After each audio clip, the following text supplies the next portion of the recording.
విశాఖపట్నంలోని ప్రసిద్ధ పుణ్యక్షేత్రం శ్రీ వరాహ లక్ష్మీనరసింహస్వామి దేవస్థానంలో ఆషాఢ పౌర్ణమిని పురస్కరించుకుని నిర్వహించే వార్షిక గిరిప్రదక్షిణ మహోత్సవం మంగళవారం అత్యంత వైభవంగా ప్రారంభమైంది. లక్షలాది మంది భక్తులు గిరిప్రదక్షిణలో పాల్గొని గోవింద నామస్మరణలతో సింహగిరిని మారుమోగించారు. మహోత్సవం సందర్భంగా ఆలయ అనువంశిక ధర్మకర్త గోవా గవర్నర్ శ్రీ పూసపాటి అశోక్ గజపతిరాజు దంపతులు స్వామివారిని దర్శించుకుని ప్రత్యేక పూజలు నిర్వహించారు. ఆలయ కార్యనిర్వహణాధికారి జల్లేపల్లి వెంకటరావు వారికి ఘన స్వాగతం పలికారు. అనంతరం ధర్మకర్తల మండలి సభ్యులు, ఆలయ అధికారులు స్వామివారి తీర్థప్రసాదాలు స్వీకరించారు. మహోత్సవంలో భాగంగా కొండ దిగువన ఉన్న తొలిపావంచ వద్ద స్వామివారి దివ్య రూపాలతో అలంకరించిన పుష్పర్ధోత్సవాన్ని సంప్రదాయబద్ధంగా ప్రారంభించారు. అనువంశిక ధర్మకర్త అశోక్ గజపతిరాజు కుటుంబ సభ్యులతో కలిసి రథానికి ప్రత్యేక పూజలు నిర్వహించి కొబ్బరికాయ కొట్టి జెండా ఊపి గిరిప్రదక్షిణకు శ్రీకారం చుట్టారు. స్వామివారి రథాన్ని దర్శించుకుంటూ భక్తులు గోవింద గోవింద లక్ష్మీనరసింహస్వామికి జై అంటూ భక్తి శ్రద్ధలతో గిరిప్రదక్షిణలో పాల్గొన్నారు. భక్తులకు ఎలాంటి అసౌకర్యం కలగకుండా ఆలయ యంత్రాంగం, పోలీసు శాఖలు విస్తృత భద్రత, ట్రాఫిక్, వైద్య, తాగునీటి తదితర ఏర్పాట్లు చేపట్టాయి.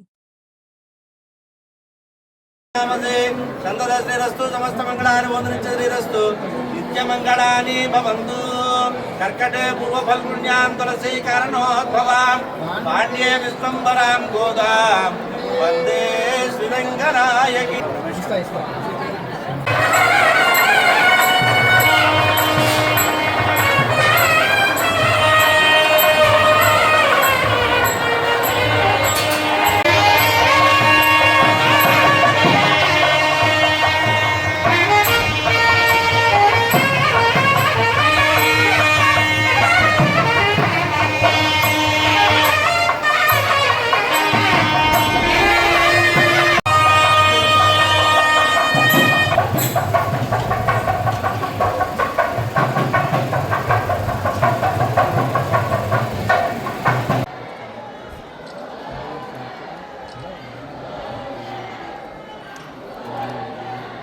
భక్తులందరికీ ఆషాఢ పౌర్ణమి శుభాకాంక్షలు. సింహాచలం శ్రీ వరాహ లక్ష్మీనరసింహస్వామి వారికి చందనోత్సవం రోజున చందనోత్సవం పూర్తయిన తర్వాత అభిషేకం తదుపరి మొదటి విడత చందన సమర్పణ జరుగుతుంది. తర్వాత వైశాఖ పౌర్ణమి, జ్యేష్ఠ పౌర్ణమి, రేపు ఆషాఢ పౌర్ణమి సందర్భంగా తుది విడత అంటే 4వ విడత చందన సమర్పణ జరుగుతుంది. దీంతో చందన సమర్పణ పూర్తవుతుంది. రేపు ఆషాఢ పౌర్ణమి రోజున స్వామివారికి చందన సమర్పణ జరగనుండగా అనేక వందల సంవత్సరాలుగా ఆనవాయితీగా వస్తున్న సాంప్రదాయం ప్రకారం ఈ రోజున సింహాచలం కొండ చుట్టూ దాదాపు 32 కిలోమీటర్లు భక్తులందరూ కూడా కాలినడకన ప్రదక్షిణ పూర్తి చేసుకోవటం ఒక సాంప్రదాయంగా వస్తుంది. గత 2 దశాబ్దాలుగా ఈ గిరి ప్రదక్షిణకు వచ్చే భక్తుల సంఖ్య రాను పెరుగుతూ వస్తుంది. ఈరోజు దాదాపు గత సంవత్సరం మాదిరిగానే దాదాపు 10 లక్షల మంది భక్తులు వస్తారని అంచనా వేస్తూ ఉన్నాం. దానికి అనుగుణంగా జిల్లా యంత్రాంగం, సింహాచలం దేవస్థానం, దేవాదాయ శాఖ అన్ని ఏర్పాట్లు పూర్తి చేసింది.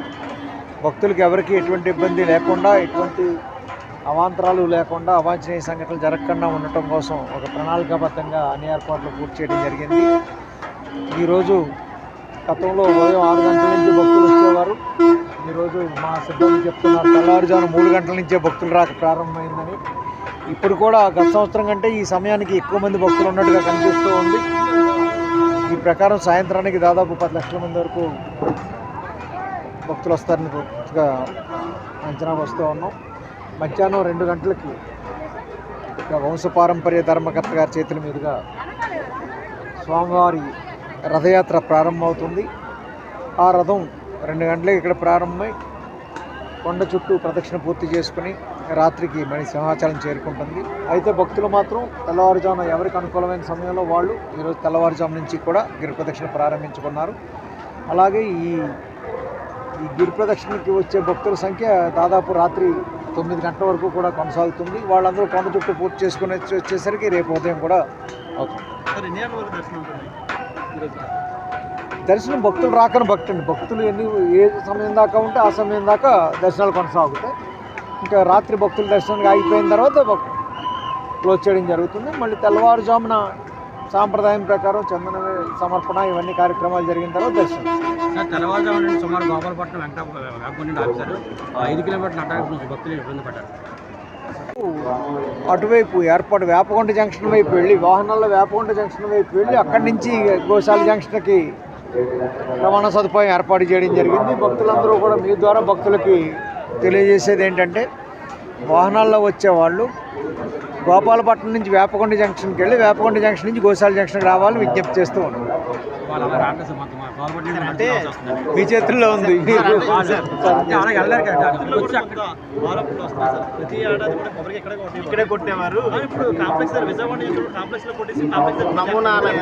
అంటే పెట్టారు అదేంటంటే వాళ్ళ కోసం, అంతేగాని ఇక్కడ కొట్టకూడదని కాదు. వాళ్ళెవరికి లేదండి, ఇక్కడికి వచ్చి కొట్టుకునే అవకాశం ప్రతి ఒక్కళ్ళకి ఆ లిబర్టీ, ఆ స్వాతంత్ర్యం ఉంది, అవకాశం ఉంది. అనేక చోట్ల ఏంటంటే భక్తిపూర్వక వాతావరణాన్ని చూపించడం కోసం అనేక చోట్ల పెట్టడం జరిగింది. లేదండి, ఎవరైనా భక్తుల మనోభావాలు వాళ్ళ అభిష్టం ప్రకారం చేసుకోవచ్చండి. దీంట్లో ఎటువంటి రెస్ట్రిక్షన్స్ లేవు, ఉండవు.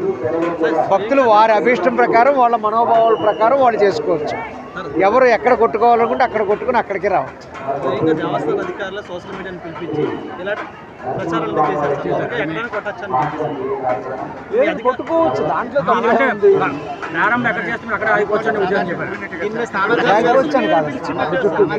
కొండ చుట్టూ ఇచ్చేస్తారు యాక్చువల్గా. కాకపోతే ఏంటంటే భక్తులకు అవకాశం ఈ చోట్ల అవకాశం కల్పించారు తప్ప ఎక్కడ రెస్ట్రిక్షన్ అనేది ఎక్కడా ఉండదు. ఎట్టి పరిస్థితుల్లోనూ రెస్ట్రిక్షన్ ఉండదు.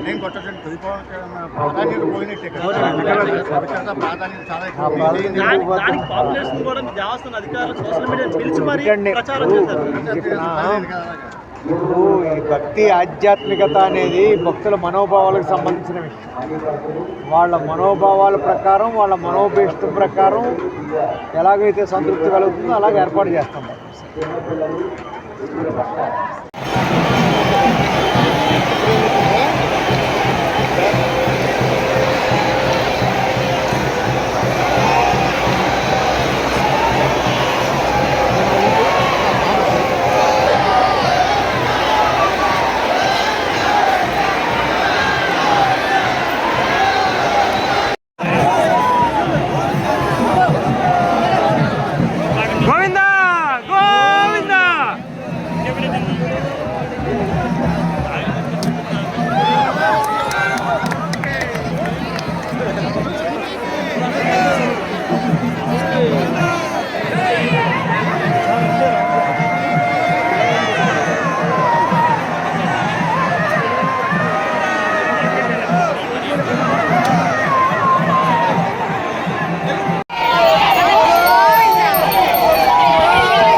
ఎందుకు చేస్తారు అంటే ఒకసారి చేస్తే ప్రదక్షిణ చేసేటువంటి ఫలితం దక్కుతుందని శాస్త్రాలు ఘోషిస్తున్నారు. అందుకని సందోహంతో అత్యంత వైభవంగా గిరి ప్రదక్షిణ మహోత్సవం ప్రచార రథంతో పుష్పరథంతో అత్యంత సుందర శోభాయమైన పుష్పరథంతో ప్రారంభమైంది.